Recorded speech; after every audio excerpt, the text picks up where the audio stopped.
President Assad claims that some countries, particularly members of the US-led coalition, are not ready to accept the success of Palmyra's liberation. He was speaking to Sputnik news agency in his first international interview since ISIL was defeated in the ancient city. It's been 2 days since Palmyra was liberated, but a number of countries, some involved in fights against terror and who are members of the US-led coalition, haven't made their assessment. I want to be clear. I'm talking about regimes in France and the UK. They haven't made any comment yet. There are reasons for that. Firstly, the occupation of Palmyra by terrorists a year ago became evidence of the coalition's failure and a lack of seriousness in fighting terrorists, especially ISIL. The liberation of Palmyra took place with Russia's help. It's another factor that shows the lack of seriousness on behalf of Western countries. Well, Assad has criticised countries, including Britain, for failing to join forces against terrorism. And on Wednesday, the UK Foreign Secretary argued against closer collaboration with Moscow, claiming that Russia was a threat. I have no doubt that Russia is sincere in its desire to defeat Daesh in Iraq and Syria.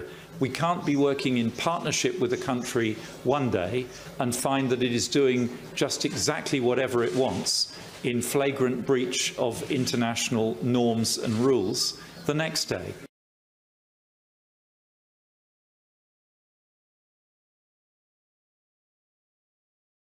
The U.S., though, is about to test the resolve of China over its expansion of artificial islands in the South China Sea. The fact that we know this tonight is causing a great deal of anxiety at the Pentagon. And that's not all they're worried about. National Security Correspondent Jennifer Griffin has that story tonight. A senior U.S. defense official confirms the U.S. Navy plans to send the USS Lassen, a Navy destroyer, to within 12 nautical miles of the disputed Spratly Islands in the South China Sea within the next 24 hours to challenge China's claims to the artificial islands. The USS Lassen is armed with Tomahawk missiles and is positioned to carry out the operation.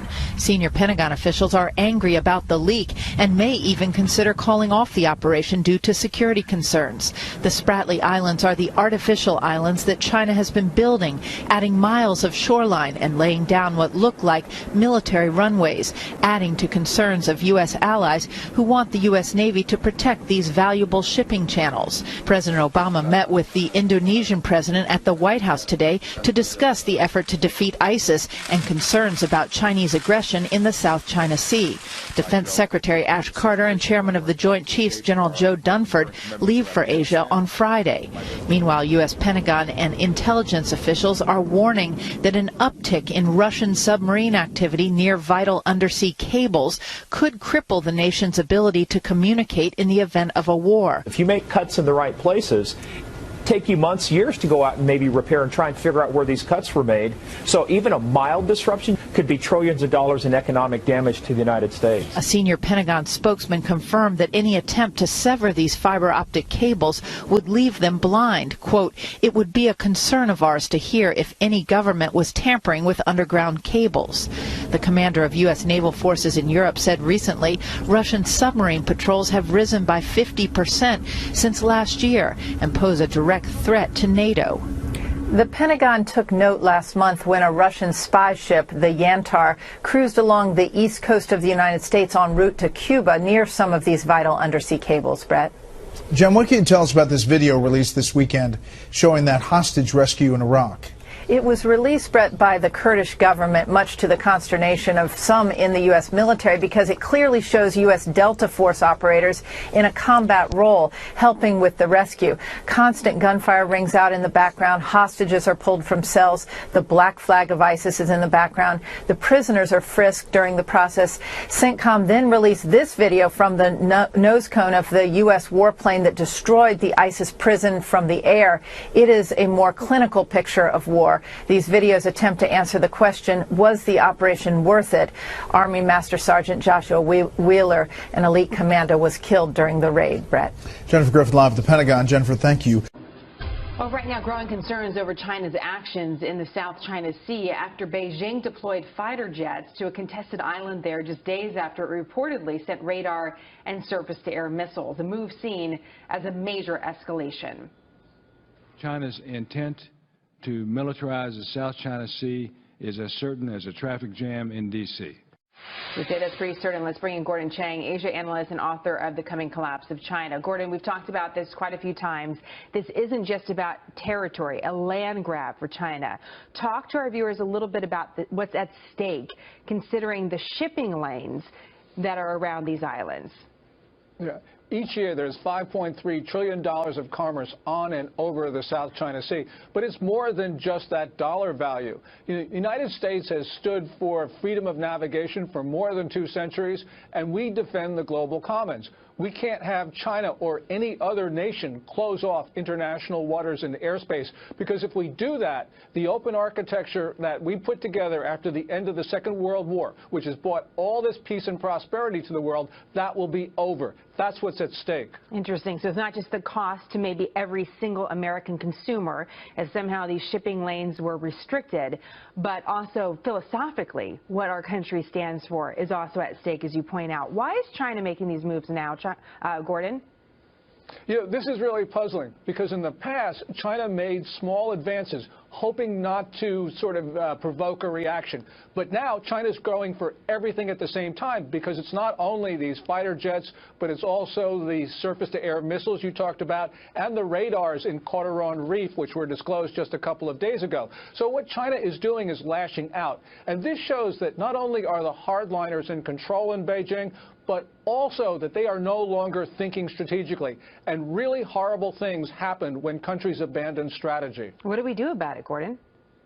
Well, there are a number of things. First of all, we got to work with our partners in the region, which includes almost every country, to have joint patrols in the South China Sea. We need to contain China, but also we need to end these military-to-military exchanges we have with the Chinese Navy, especially, because this is the last time that we need to be showing friendship to the Chinese. We have to start imposing some costs, and those costs may have to be economic as well, because the Chinese economy right now is in severe distress, so we can push the Chinese back, but only if we use the leverage that we have in our control. So here's what China says. This is the foreign ministry spokeswoman saying this just this week.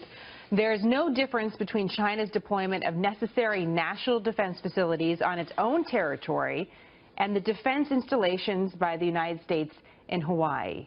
What do you think of that reasoning? That reasoning is really wrong. First of all, there is no territorial dispute to Hawaii. But with regard to Woody Island, which is where these fighter jets have been deployed to, they're disputed by Vietnam and Taiwan. Also, with the other islands in the Spratlys, in the southern portion of the South China Sea, there you have about 6 or 7 claimants. You've got not only Taiwan and Vietnam, the Philippines, Brunei, Malaysia, Indonesia, Vietnam. So basically what you've got is a multinational dispute. So this is very different from Hawaii.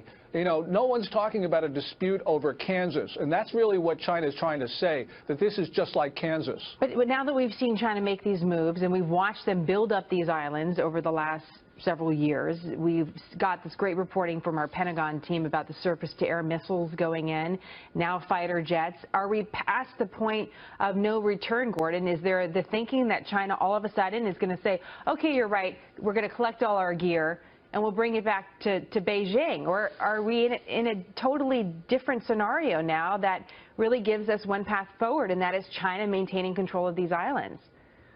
Yeah, I think in many ways we've passed the point of no return, because, first of all, Xi Jinping, the Chinese ruler, is very much a nationalist. He's very arrogant. He believes in Maoist foreign policy.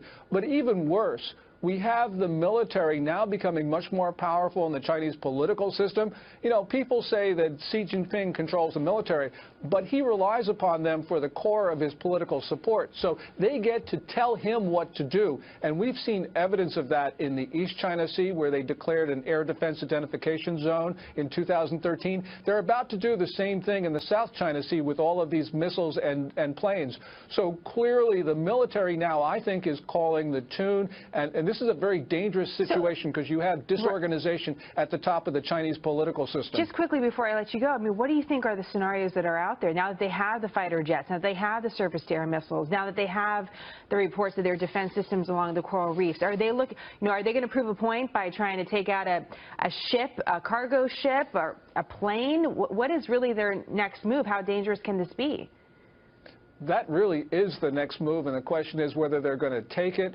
You know, this is a situation where China is militarizing, despite the pledges it gave to Secretary Kerry just last month, and despite the pledges of Xi Jinping giving to Obama in September. So, you know, you cannot rule out any horrible scenario, because that's very well where this could be going. It's scary to think about, but we have to consider all possibilities because we are in kind of this new space with this specific part of the world. Gordon, great to have your expertise as always. Thank you so much.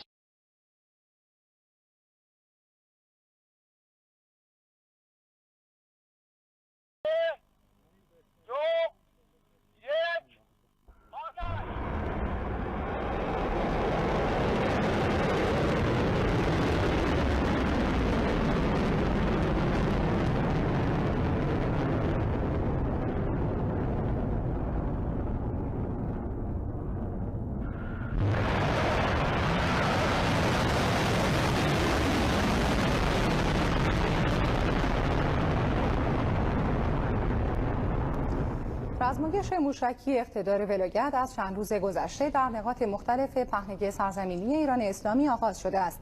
مرحله نهایی این رزمایش بامداد دیروز سه‌شنبه با شلیک موشک